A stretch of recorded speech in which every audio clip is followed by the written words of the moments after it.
నిర్వాహకులను G Niranjan గారి మిత్ర బృందాన్ని రాష్ట్ర ముఖ్యమంత్రిగా నేను అభినందిస్తున్నా.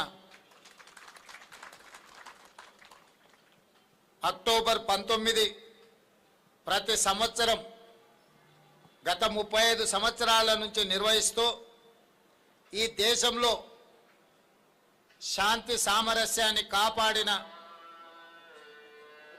గాంధీ ఐడియాలజీని కొనసాగిస్తున్న వాళ్లకు ఈ అవార్డును ఇచ్చి రాజీవ్ గాంధీ యొక్క సద్భావన స్ఫూర్తిని కొనసాగించడానికి వారు శాయశక్తుల ప్రయత్నం చేస్తున్నారు. ఇంతకుముందు పెద్దలు ఉత్తమ్ కుమార్ రెడ్డి గారు చెప్పినట్టు గత పాలకులు అనుమతి ఇచ్చినా ఇవ్వకపోయినా అనుమతి ఇవ్వనప్పుడు పాలకుల మీద కొట్లాడి ఈ కార్యక్రమాన్ని వాళ్ళు నిర్వహిస్తూ వస్తున్నారు. ఈరోజు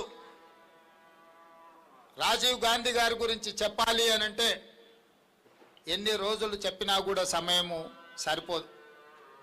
ఈ దేశంలో గాంధీ అనే పదము భారతదేశానికి పర్యాయ పదం. భారతదేశంలో ఒక స్ఫూర్తి సాంప్రదాయము, అన్ని సమూహాల యొక్క కలయిక,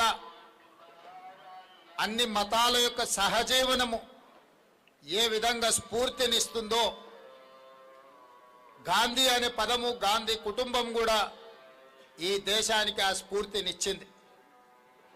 దేశ స్వతంత్రం కోసం బ్రిటిషర్స్కు వ్యతిరేకంగా కొట్లాడిన మహాత్మా గాంధీ గారి నుంచి మొదలు పెడితే 30 సంవత్సరాలు బ్రిటిషర్లకు వ్యతిరేకంగా కొట్లాడిన మహాత్మా గాంధీని బ్రిటిషర్స్ ఏమీ చేయలేకపోయినారు. కానీ స్వతంత్రం వచ్చిన తర్వాత కొద్ది నెలల్లోనే ఈ మతతత్వవాదులు మహాత్మా గాంధీ గారిని పొట్టన పెట్టుకున్నారు, వారిని హత్య చేసినారు.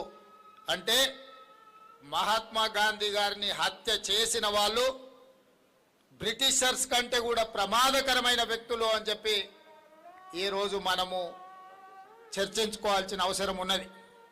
అదే